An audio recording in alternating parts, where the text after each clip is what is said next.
Good day, everyone. We are the Group 1.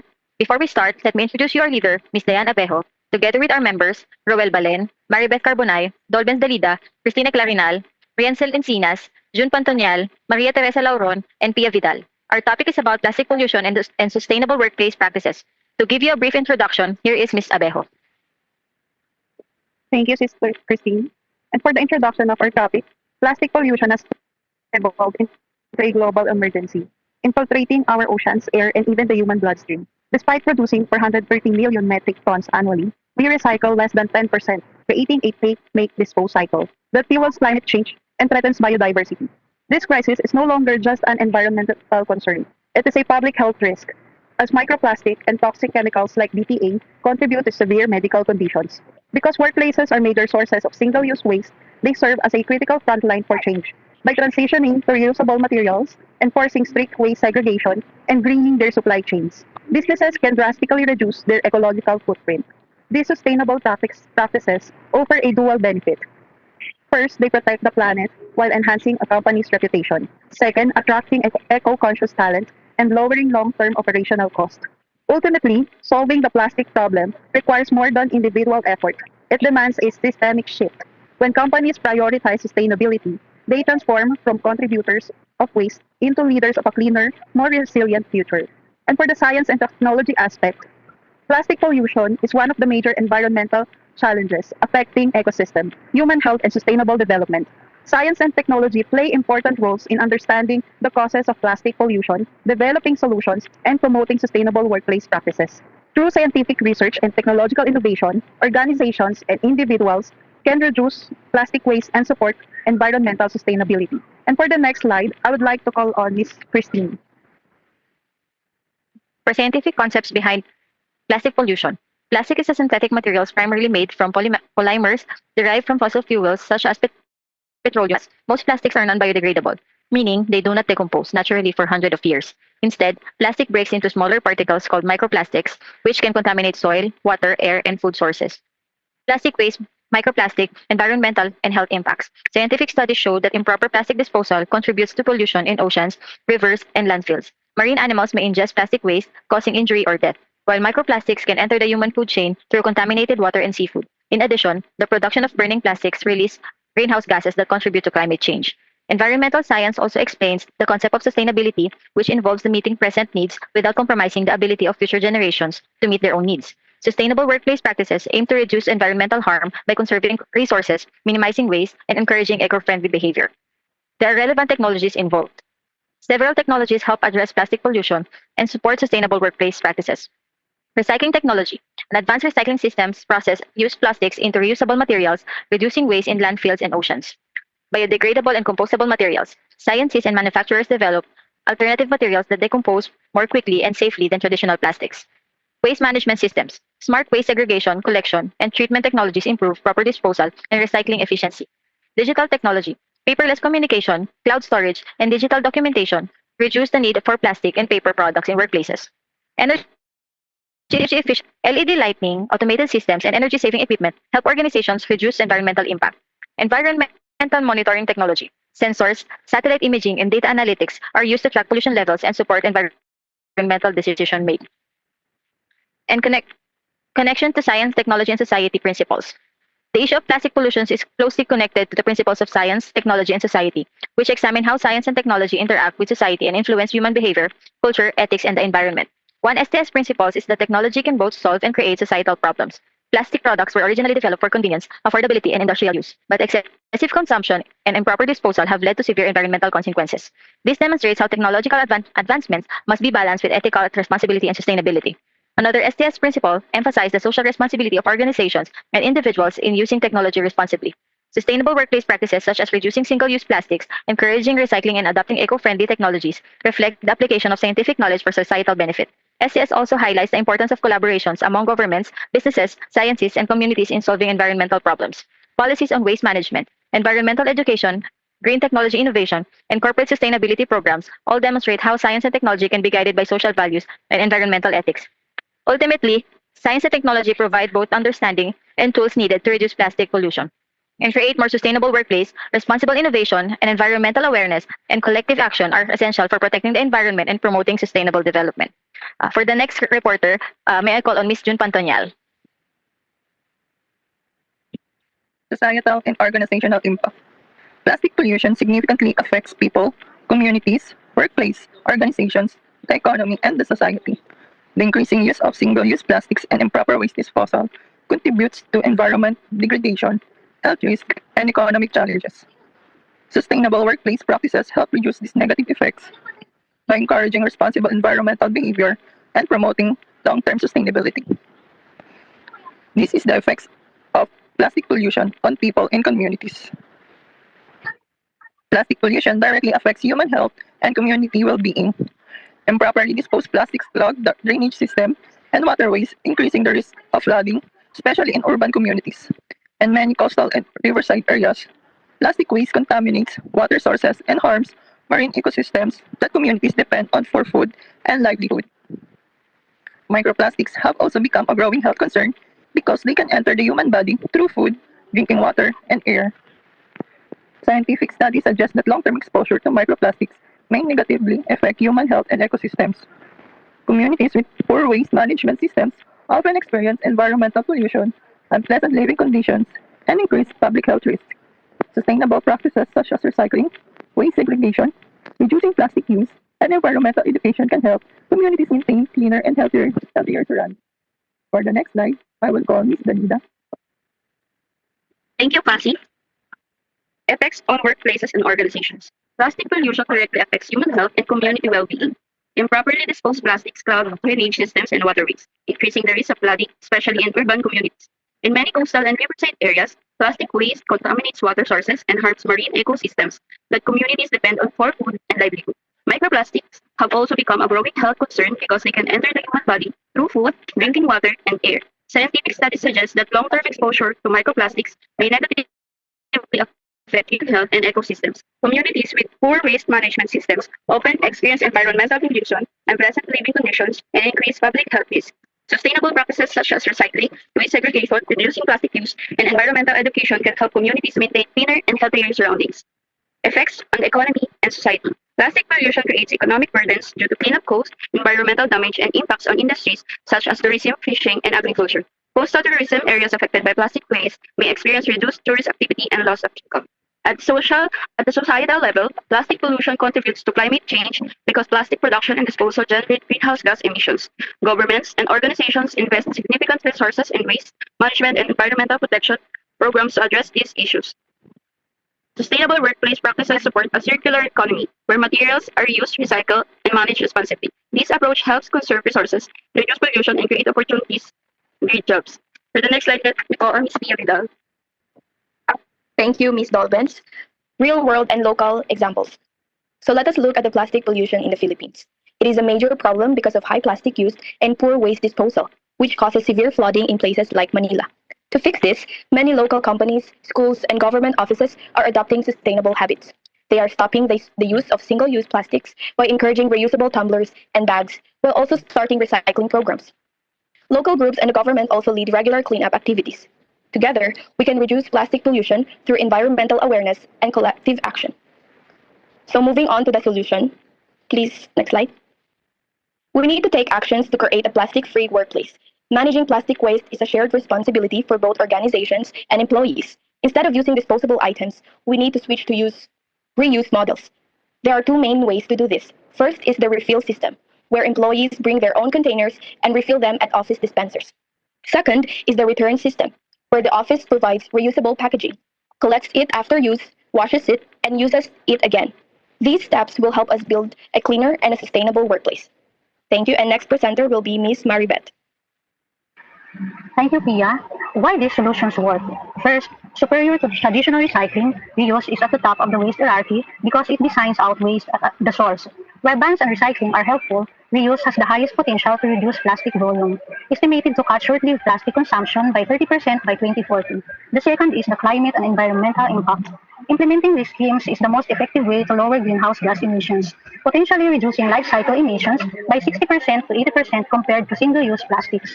Third is the economic efficiency. Beyond the environment, these models offer significant cost savings. For instance, using concentrated refills can reduce transport costs by up to 80% by eliminating the need to ship water. The fourth is the job creation. Transitioning to our used economy isn't just green, it's an economic driver.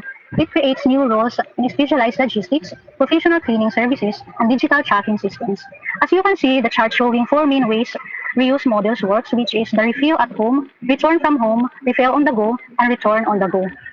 Example, for a local company that has proposed and implemented solutions for a plastic-free workplace and business model, a standout example is the Nestle Philippines.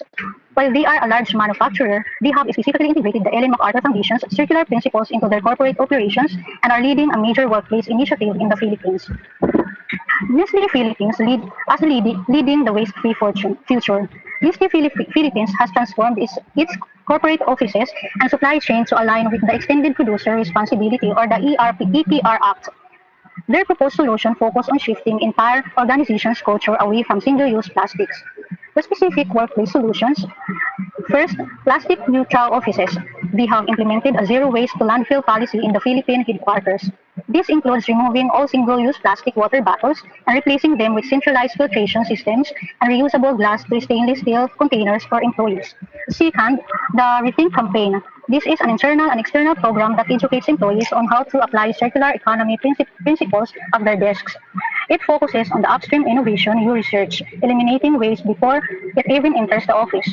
The last is a paper-based transition. For their internal pantry and office supplies, they have swapped plastic laminating packaging for high-grade, recyclable paper-based materials, which is one of the key reorient strategies from UNEP. May I call on the next presenter, Ms. Maria Teresa Lauron, please? For the implementation plan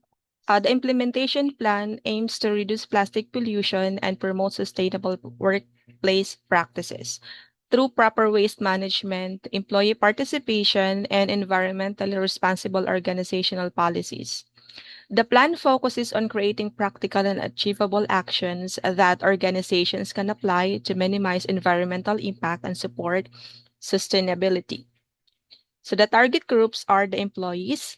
So employees play a major role in implementing sustainable workplace practices because they are directly involved in daily workplace activities such as waste disposal, resource consumption, and office operations.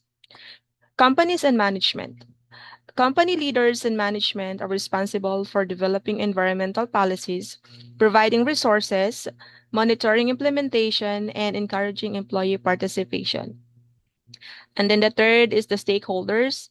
Stakeholders include customers, suppliers, government agencies, environmental organizations, and local communities. Their cooperation supports successful implementation and long-term sustainability efforts. So here is the step-by-step execution plan. Step 1 is to conduct environmental assessment. The organization should evaluate current workplace practices related to plastic use, waste management, and resource consumption. This helps identify major sources of plastic waste and environmental concerns within the workplace. Such activities are inspecting the workplace waste disposal systems, identify commonly used single-use plastics, assess employee environmental awareness, review of current sustainability policies, responsible groups, management, environmental committee, and employees. Okay. And for the next slide, may I call on Mr. Ruel Balen? Ruel? For the step 2, set sustainability goals. The organization should establish clear and measurable environmental objectives. Examples of goals: reduce single-use plastic consumption by 50%, increase recycling participation among employees, promote reusable office materials, implement paperless communication system. And for responsible groups, com- company management, sustainability officers, stakeholders. Step 3. Develop workplace policies and programs. Organizations should create practical environmental policies that encourage sustainable behavior. Propose programs. Ban or reduce single-use plastics in offices. Provide recycling bins and waste segregation system. Encourage reusable tumblers, containers, and eco bags. Promote digital documents to reduce plastic and paper waste. Organize environmental awareness seminars and clean-up drives. Responsible groups, Human Resources Department, Environmental Committee, and employees. Step 4. Provide training and awareness campaigns. Environmental educational is important to ensure employees understand the effects of plastic pollution and the importance of sustainable workplace practices. Activities. Conduct seminars and workshops. Display posters and informational materials. Share sustainability guidelines through emails and meetings. Encourage employee participation in environmental activities responsible groups. Trainers and facilitators, management, and employees. May I call to Ate Christine for the next presenter. Thank you. Thank you, Roel. For the step 5, implement waste management and recycling systems. The workplace should establish proper waste segregation and recycling procedures to reduce plastic waste. Activities. Place labeled recycling bins in accessible areas. Partner with recycling companies or local waste collectors. Monitor waste disposal practices regularly. Encourage proper segregation and biodegradable, recyclable, and non recyclable waste. Responsible groups, maintenance staff, employees, waste management partners. For the step 6, monitor and evaluate progress. Organizations should regularly monitor the effectiveness of the implementation plan and evaluate whether environmental goals are being achieved. Evaluation methods, waste reduction reports, employee participation surveys, recycling rate monitoring, environmental audits. For the responsible groups, the management, environmental officers, and the stakeholders. For the step 7, continuous improvement. The organization should continuously improve sustainability programs based on evaluation results and environmental needs. The activities update workplace sustainability policies, introducing new green technologies, expand environmental partnerships, and recognize employees who actively support sustainability programs.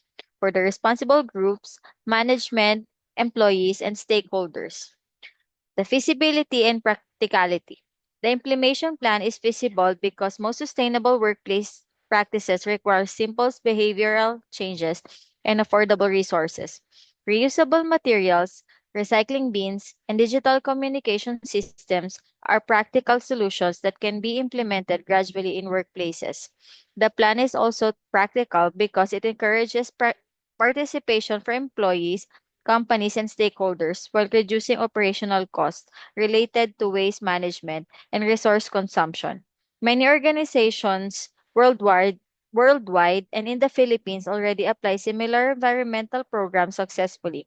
By working together, organizations and communities can reduce plastic pollution, improve workplace sustainability, and contribute to environmental protection and sustainable development. May I call on Miss Diane for the call of action? Thank you, Ms. Christine. And for the call of action, small workplace actions create big environmental change. Plastic pollution is not only a community problem, it is also a workplace responsibility.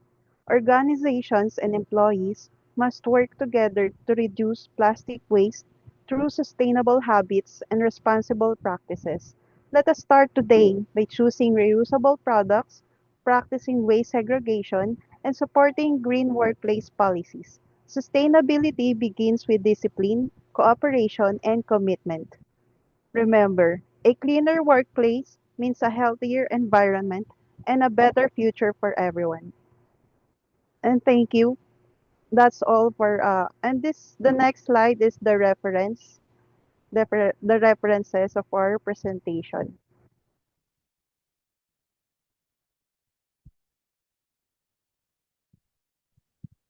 And that's the end of our report. Thank you all for listening.